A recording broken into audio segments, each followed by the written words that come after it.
presença do Senhor Jesus Cristo. Palavra que posso ficar aqui até meia-noite. Quem vai ficar comigo até meia-noite hoje? Glória a Deus! Posso ouvir glória? Quem vai ficar comigo? Deixa o Diego aí, deixa o Diego aí. Se fosse outro tempo, não vai ficar. Não ia virar noite. Quando eu ter uma noite tereza, cada vez a gente vai ficando um pouco aninhos. Não se apresse em sair da casa do Senhor. Aleluia! Brincando de ordem e decência. Glória a Deus! Eu pensei que era até meia-noite, agora vou chegar até 1 da manhã. Que bom. Louvado seja o nome do Senhor. Hoje, tempo de missão, Deus nos colocou isso no nosso coração. Quando nós prestamos atenção nesta mensagem do Evangelho segundo escreveu Mateus, há uma grande concordância entre os grandes estudiosos da Bíblia, que Mateus ele vai ser o livro mais importante do Novo Testamento, porque a Bíblia tem estudos sistemáticos do nascimento, da vida, ensino, morte e ressurreição do fundador do cristianismo, a saber, o nosso Salvador Jesus Cristo. O livro de Mateus é importante porque ele vai fazer a transição do Antigo Testamento para o Novo Testamento. E quando nós olhamos, percebemos, precisamos fazer uma pergunta, meus irmãos. Por que existem 2 testamentos dentro da Bíblia? A resposta é bem simples. Não sei se tem aqui algum advogado presente, mas nós sabemos que testamento é um documento legal deixado pelo testador e ele só é válido após a morte do testador. E assim se fez. No Antigo Testamento, Adão nos deixou um testamento com a sua morte. Com a morte de Adão, nós herdamos o pecado, nós herdamos o egoísmo, nós herdamos a morte, nós herdamos a briga, nós herdamos a injustiça.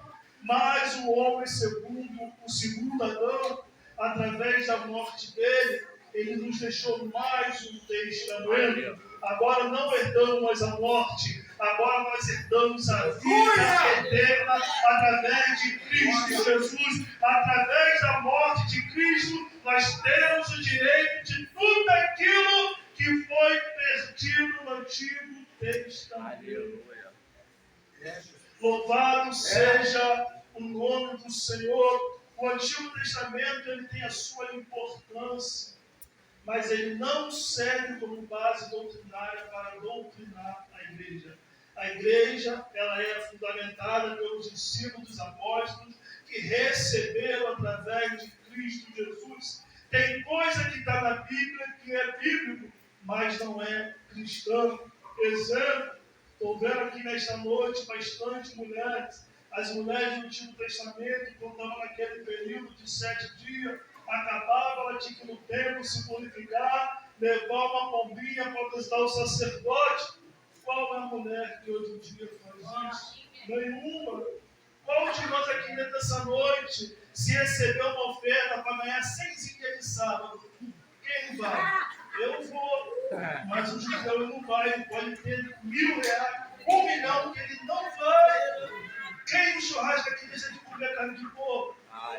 Está na Bíblia, mas não serve para nós. É essa separação que a igreja precisa saber fazer. O que é para Israel, o que é para a igreja. Porque Paulo vai dizer em 1 Coríntios 10:32, não vos deis escândalo, nem aos judeus, nem aos gregos e nem à igreja. Deus fala dentro da sua palavra com 3 povos. E nós temos que saber fazer essa separação.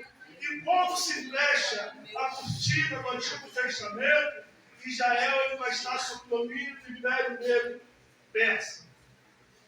E ali Israel vai ver a ascensão, vai ver o declínio desse império, e vai começar a ascensão do Império Grego Macedônio, cerca de 400 anos antes de Cristo. E esse período nós chamamos como período interbíblico. É o período ao qual Deus vai silenciar. É o período que Deus vai ficar em silêncio. É por isso que nós, protestantes, não entram no nosso plano os livros chamados apócrifos da Igreja Católica. Por quê? Toda a Bíblia ela é inspirada por Deus. Se Deus estava em silêncio, não tinha como ninguém a inspirar. E quando se abre a cortina do Novo Testamento, Israel agora vai estar sob o Império, domínio sobre o Império Romano, aonde sobre o reinado de Alexandre o Grande. E quando nós olhamos dentro de toda a Bíblia, pelo menos 4 grandes impérios vai ser mencionado. Primeiro, o Império Babilônico.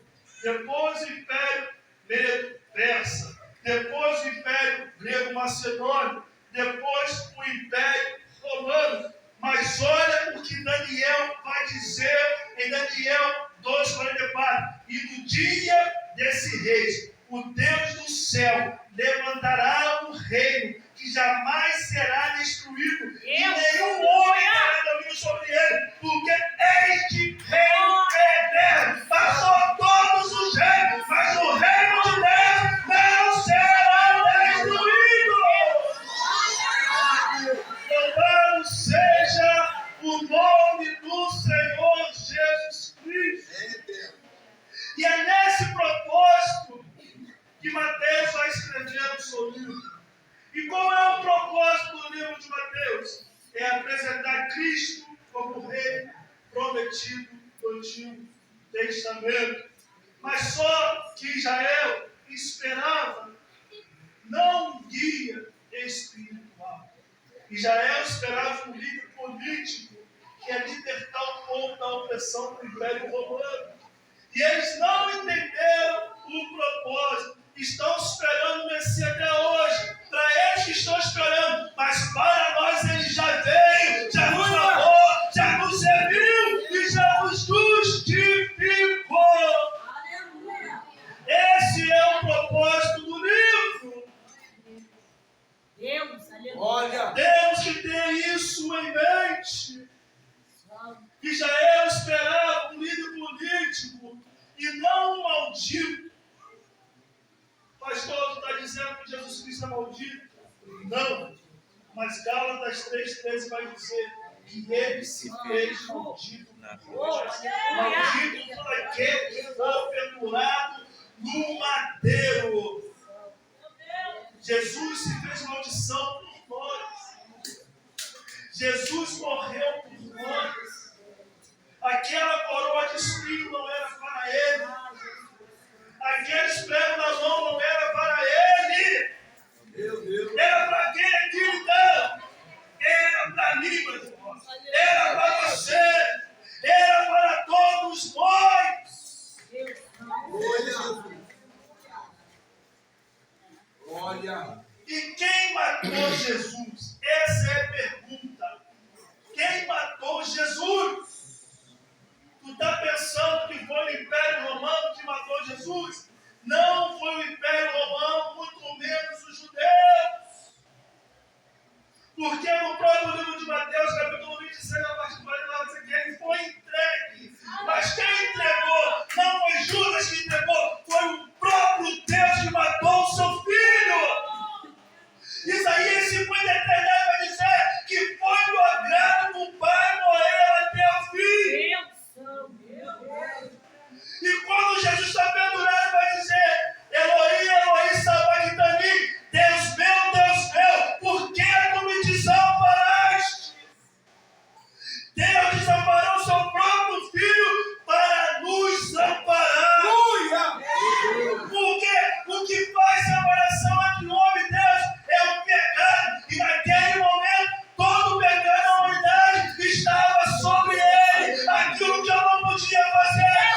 amar. Você sempre vai falar, dá o primeiro passo que Deus vai sentir negativo. Se Deus não der o primeiro passo, a gente vai cair. Ele que tem que ser o nosso chão. É Ele que é a nossa base. Louvado seja o nome do Senhor. E eu sei, infelizmente, presbítero, que a mensagem da cruz está subindo nos nossos cultos. Porque não é uma mensagem que vai abrir porta, não é uma mensagem que vai abrir agenda. Tem pessoas preocupadas com fama, reconhecimento, pegar a mensagem para rodopiar, pular, balançar. Tu pode orar, vai balançar, pode rodopiar, mas faz isso moldado na palavra de Deus. Glória a Deus. Temos que urgentemente pregar a mensagem da cruz. Se existe justificação, é por causa da cruz. Se existe regeneração, é por causa da cruz. Se existe a graça, é por causa da cruz. Só existe a igreja por causa da cruz. Não existe cristianismo sem cruz. Não importa qual livro da Bíblia você prega. Tu pode pregar de Gênesis a Apocalipse. Eu tenho a certeza que Cristo está em todo o livro da Bíblia.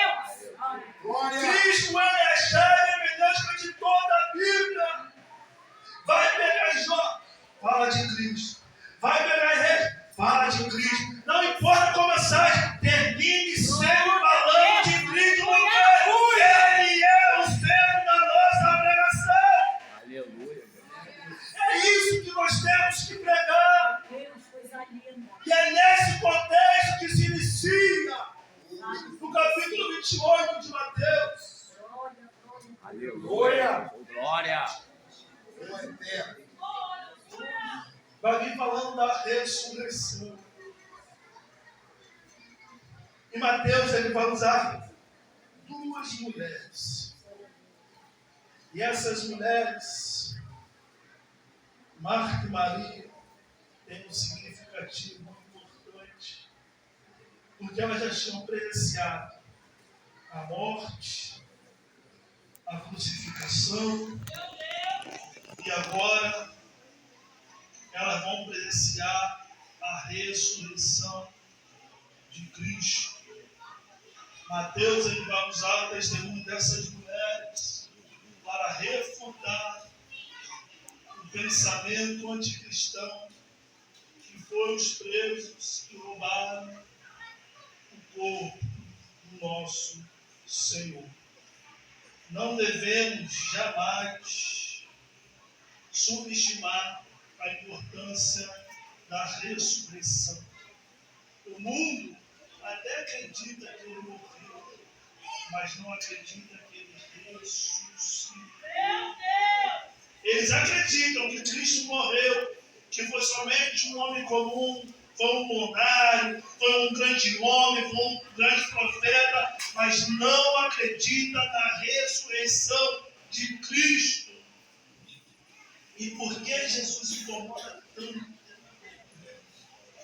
Que já viu morto incomodar alguém?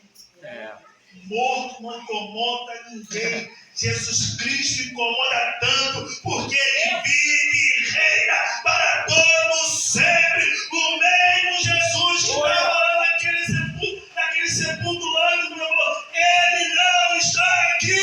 E onde está Jesus? Ele está aqui essa noite. E Ele me trouxe lá de volta para dizer que eu sou e sempre serei. E qual é a importância da ressurreição?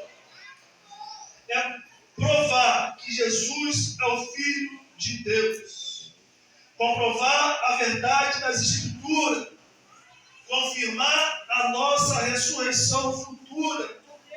É a prova do juízo vindouro. É a base do sacerdócio celestial de Cristo. Dá poder à vida cristã. Confirmar a nossa herança futura.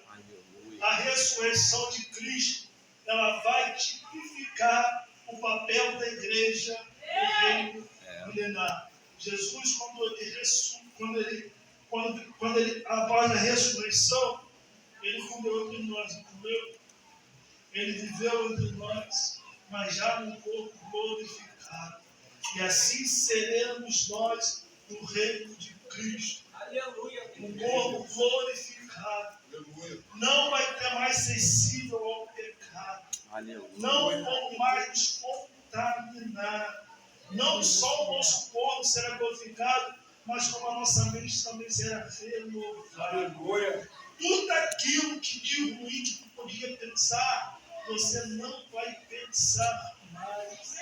Tudo aquilo que te causa dor, não vai te causar mais dor. Jesus. Porque imagine tu num reino de paz e você fica pensando, cadê a minha mãe? Cadê o meu irmão? É por isso que a salvação é individual. É verdade. Naquele dia não adianta que não vai entrar penetra. Só vai entrar quem for chamado. Só quem tiver a senha. Não adianta clamar que naquele dia não tem clamor. Meu Deus. Estamos pregando que Jesus é amor, mas também é fogo consumidor. Porque o Salmo 97:2 vai dizer que a base do trono de Deus é justiça e juízo. Naquele dia não vai ter amor, só vai ter justiça e juízo. Deus. Justiça para quem permanecer até o fim. Persevere. Eu sei que é difícil andar com Cristo, mas persevere até o final. E juízo para todos impenitentes. Não deixe para confessar Jesus Cristo após a morte, porque na Bíblia diz que toda língua se dobrará, que todo joelho confessará que só Jesus é o Senhor. Oh, eterno. Glória a Deus. Naquele dia vai ser aqueles que morreram sem Cristo, confessa que Jesus Cristo é o Senhor e vai para um lago de choro.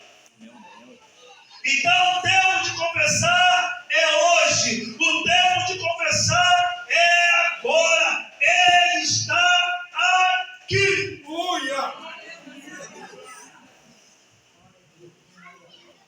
Aleluias. Oh, glórias. Glória a Deus. Depois com Cristo ressurreto, agora ele vai dar as últimas instruções para os seus discípulos. Quando ele vai falar, ide, isso é um imperativo direto, é uma missão intransferível. Ele não deu essa missão para o bandista, ele não deu essa missão para o traficante, ele não deu essa missão para quem está na prostituição. Essa missão é minha, essa missão é sua, essa missão é nossa, é a missão da igreja, pregar o evangelho a todas as criaturas. Glória a Quem já Deus. serviu o quartel? Tem uma expressão que a gente usava, MD é igual a MC. Missão dada é missão cumprida.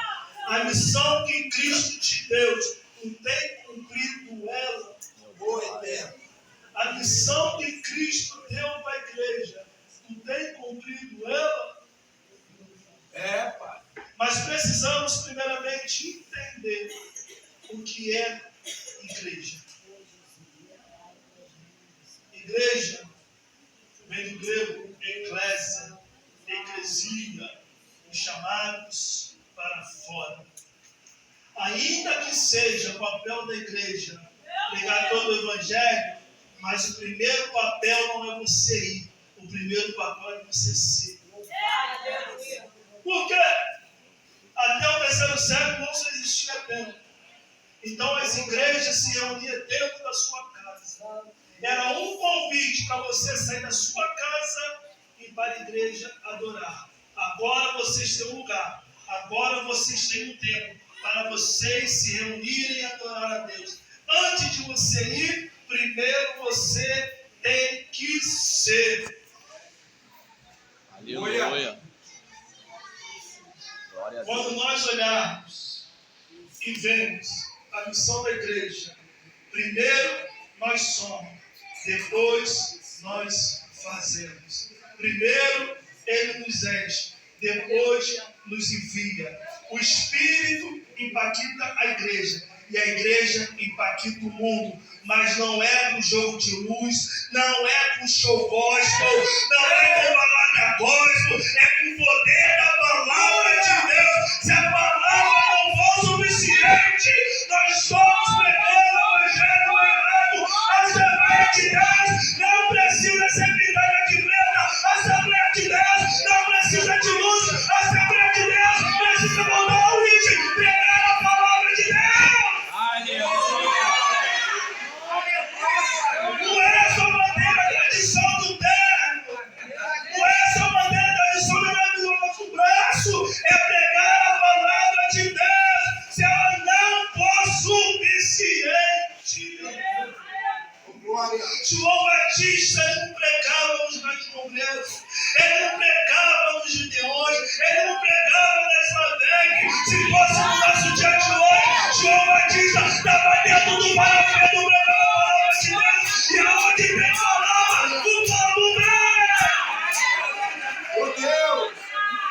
Aonde tem palavra, o povo vem. Tem um povo sedento esperando ouvir a palavra de Deus.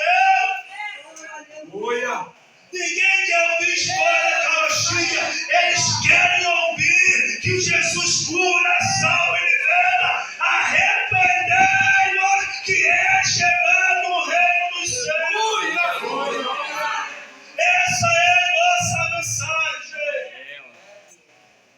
Hoje é culto de missão. Meu Deus! Como já foi falado aqui esta noite, a gente só vai juntando tudo aquilo que Deus já falou. Jesus, ele não vai mandar ninguém enganado. Mas depois você falar, eu não sabia, ninguém me falou isso. Mas Jesus vai falar em Mateus 10, 22. E odiado serei por todos por causa do meu nome. Aquele que perseverar até o fim será salvo. O pastor Robson já falou, Isaías 41 não temos.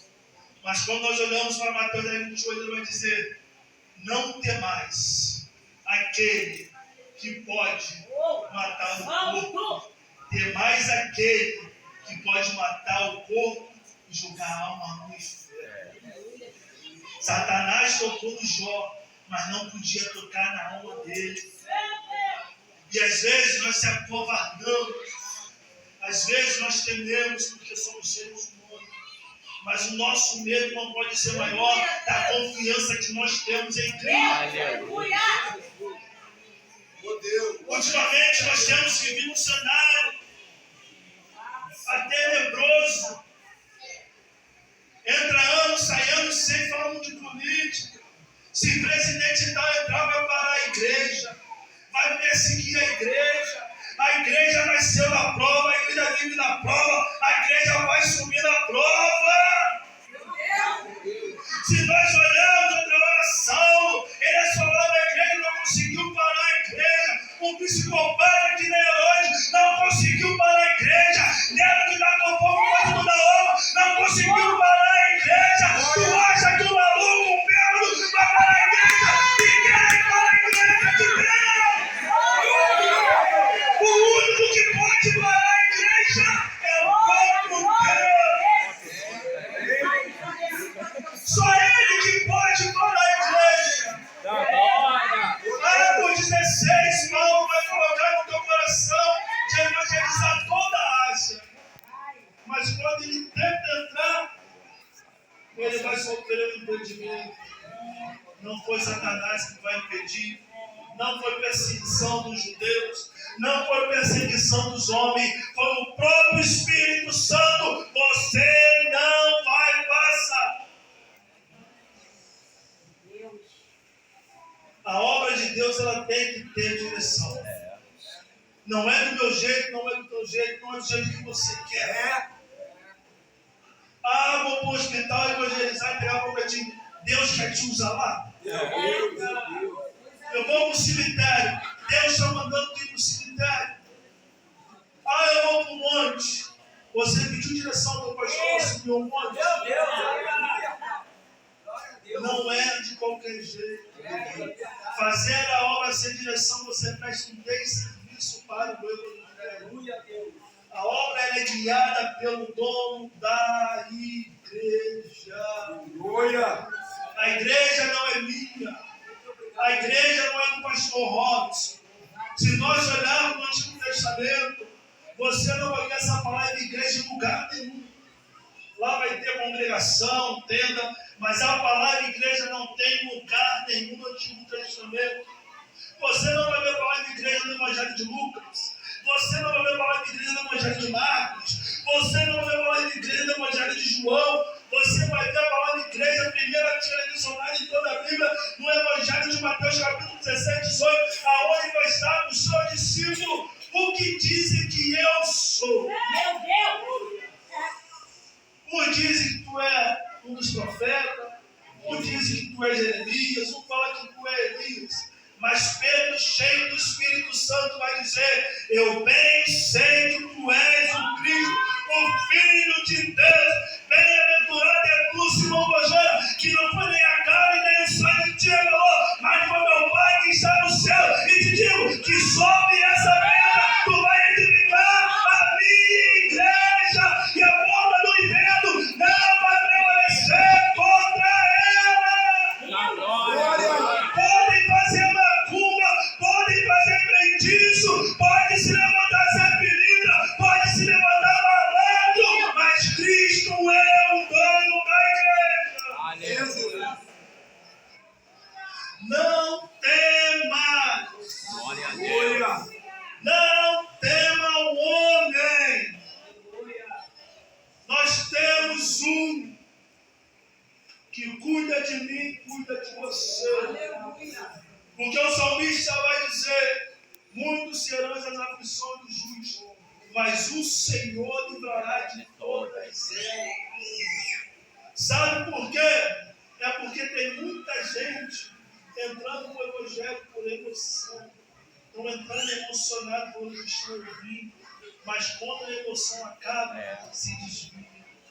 Mas aquele que entra, porque deixou a palavra entrar no seu coração, a palavra gerou e entendeu o que é o Evangelho, entendeu o que é a cruz. Isso aqui não é cacete de planeta que nós podemos acabar.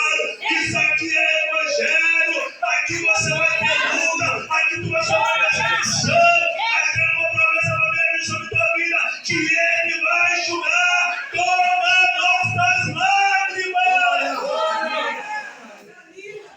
Se você entrar numa igreja, vem para aqui se pode sofrer. Não, vem porque você mentiu.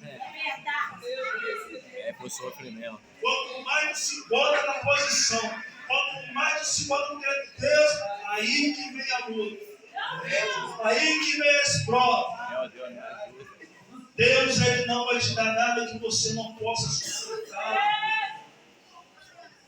Segura firme, aguenta firme, porque o peso dessa leve e momentânea tribulação nem se compara com o peso da glória que há de vir.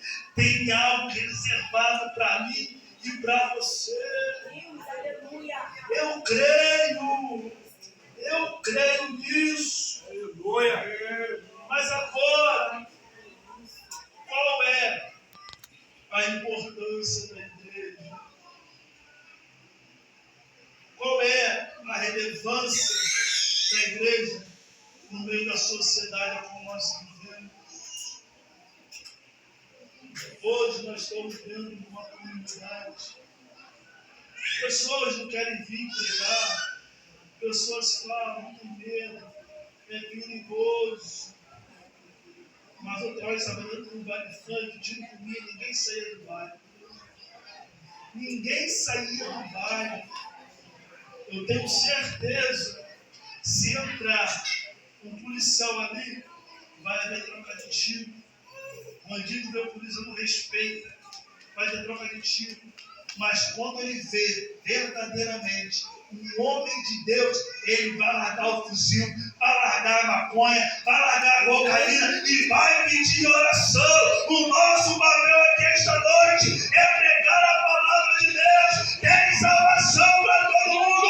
A graça que não alcançou também alcança aquele traficante. O papel da igreja é construir ponte, não é montar muro. Como nós falamos muito de placa de igreja, que eu sou da Assembleia, eu sou da Batista, eu sou presbiteriano, nós estamos construindo um muro. Isso não é evangelho. A igreja de Cristo, ela não tem placa.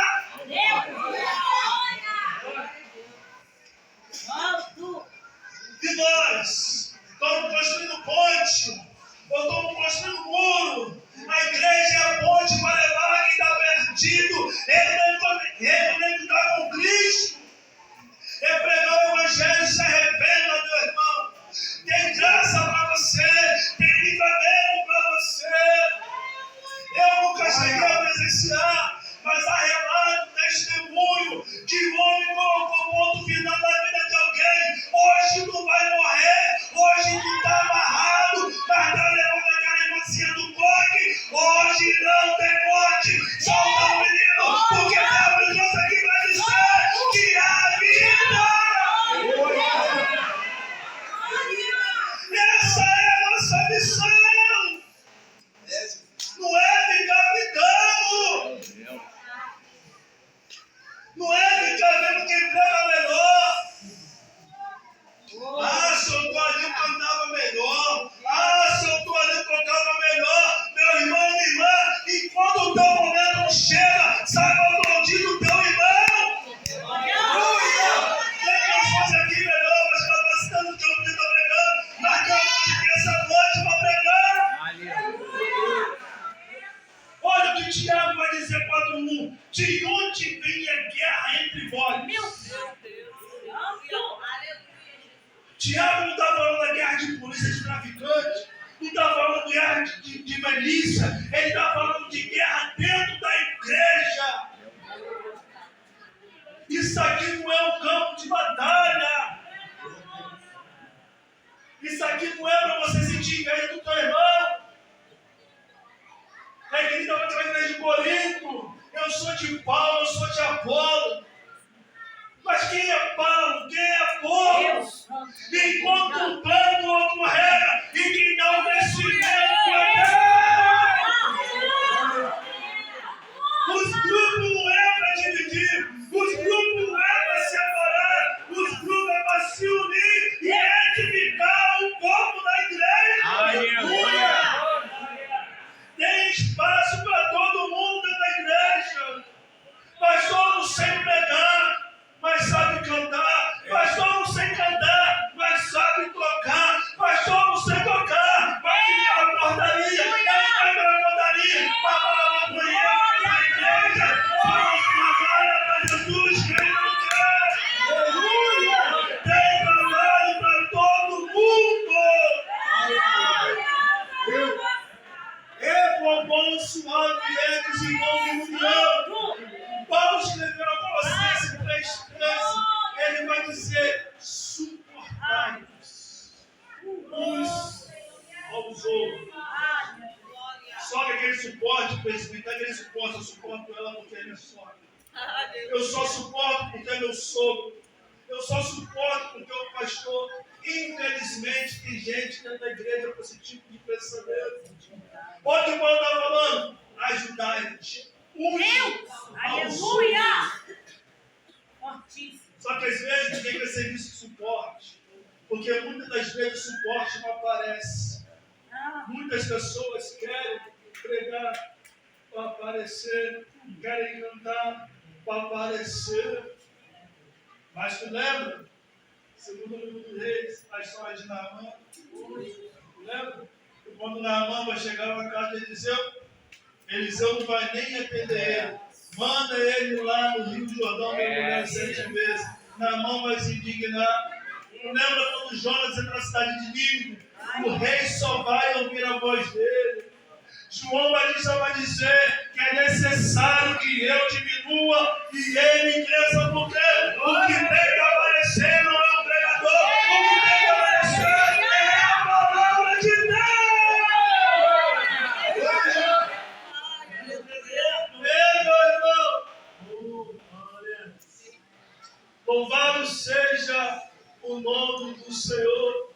Zaqueu, ele subiu um lugar alto. Para quê? Para ver Jesus. Mas hoje as pessoas querem subir por causa de fama, por causa de reconhecimento, para botar no status. Quebrei tudo hoje na igreja. A igreja pegou fogo. Quando Zaqueu subiu, Jesus falou: desce depressa e agora. Daí de cima sou eu, não é